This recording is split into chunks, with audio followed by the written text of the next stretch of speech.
Assalamualaikum warahmatullahi wabarakatuh. Kami dari kelompok 5 yang terdiri dari Ariska, saya sendiri Desta Mega Nadia, dan Yulianti. Nah, pada kesempatan kali ini kami dari kelompok 5 akan memaparkan tentang prinsip efisiensi dalam pengembangan kurikulum. Apa sih itu efisiensi? Efisiensi itu adalah cara atau kemampuan untuk mendapatkan hasil dan tujuan yang maksimal, namun hanya menggunakan sumber daya yang minimal atau sedikit. Apa sih sumber daya yang minimal atau sedikit itu? Sumber daya yang sedikit atau minimal itu yaitu prinsip efisiensi. Apa yang ada di prinsip efisiensi itu? Yang pertama adalah penggunaan waktu. Penggunaan waktu di sini maksudnya adalah ketika dalam proses pembelajaran, waktu yang digunakan sangat efisien atau pembelajaran yang digunakan itu relatif berdasarkan dengan waktu yang sudah ditentukan. Jadi, pembelajaran selalu produktif dan menghindarkan pelajaran yang tidak produktif. Lalu ada pemanfaatan teknologi. Pemanfaatan teknologi di sini adalah memanfaatkan teknologi yang ada, seperti ketika pembelajaran kita menggunakan platform daring seperti Zoom, lalu ada Google Meet, ada Google Classroom untuk proses pembelajaran. Lalu ada diferensi pembelajaran. Itu maksudnya seperti ini teman-teman ya.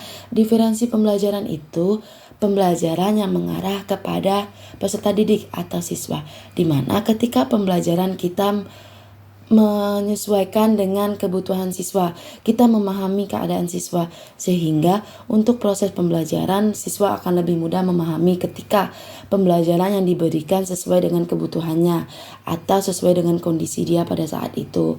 Lalu ada pengelolaan kelas yang efisien. Nah, pengelolaan kelas yang efisien ini maksudnya adalah seorang guru memiliki tata atau aturan di dalam kelas, mempunyai strategi atau aturan di dalam kelas, sehingga dalam proses pengajaran kelas akan berjalan sesuai dengan ketentuan yang ingin ditetapkan oleh seorang guru.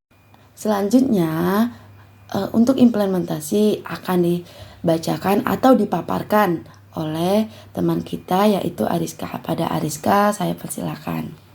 Terima kasih atas kesempatannya. Materi selanjutnya itu implementasi.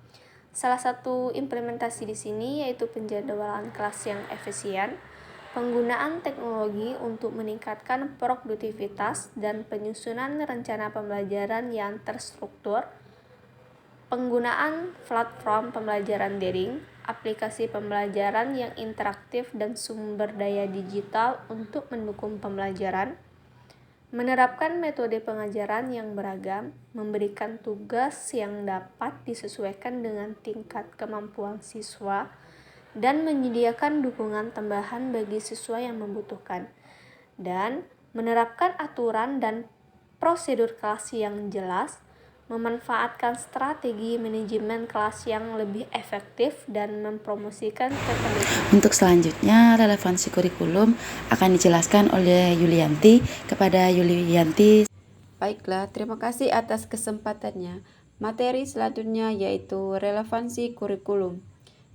1. Penyusunan kurikulum yang relevan, yaitu sebuah kurikulum harus relevan dengan perkembangan ilmu pengetahuan dan teknologi, sehingga para siswa mempelajari ilmu pengetahuan teknologi yang benar-benar terbaru, yang memungkinkan mereka memiliki wawasan dan pemikiran yang sejalan dengan perkembangan zaman. 2.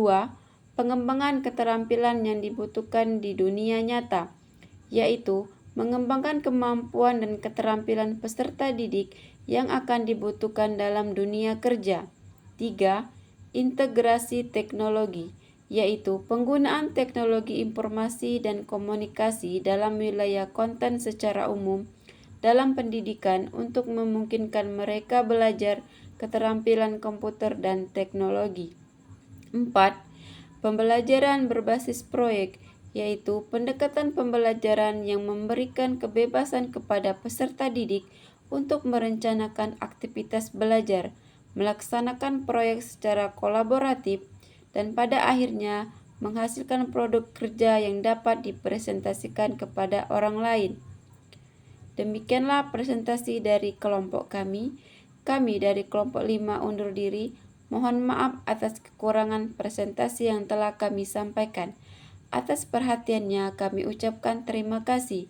Kami akhiri. Wassalamualaikum warahmatullahi wabarakatuh.